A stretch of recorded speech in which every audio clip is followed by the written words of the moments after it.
bom 2-krat dnevno poščetkala zobe. Pri tem bom uporabila zobno pasto s primerno koncentracijo fluoridov. Katero vrsto hrane in pijače bomo najraje uživali, je do neke mere prirojeno, odvisno pa je tudi od njene dostopnosti, kulturnih vplivov in družinskih navad.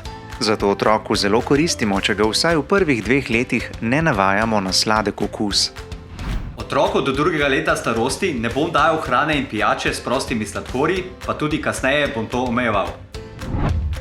Prosti sladkorji so tiste vrste sladkorja, gre za mono- in disaharide, ki jih v hrano in pijače dodajajo proizvajalci, kuharji ali potrošniki sami, ter nekateri naravno prisotni sladkorji v medu, sadnih in zgoščenih sokovih.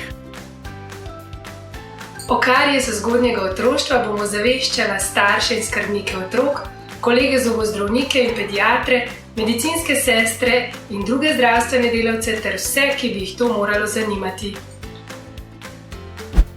Po priporočilih Svetovne zdravstvene organizacije naj prosti sladkorji ne predstavljajo več kot 10% dnevno zaužite energije. Pediatrična združenja pa priporočajo, da naj otrok s prostimi sladkorji dobi največ 5% energije. Ko to dosežemo, ne zmanjšamo le možnosti za nastanek zobne gnilobe, ampak se v veliki meri izognemo tudi debelosti, sladkorni bolezni in srčno-žilnim boleznim.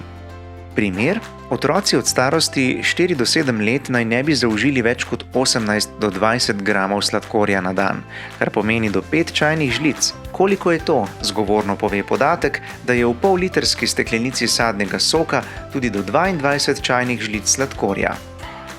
Strokovnjaki, povezani v Mednarodno združenje za otroško zobozdravstvo, opozarjajo, da je zobni karijes pri predšolskih otrocih zelo pogost, večinoma nezdravljen in lahko močno vpliva na življenje otrok.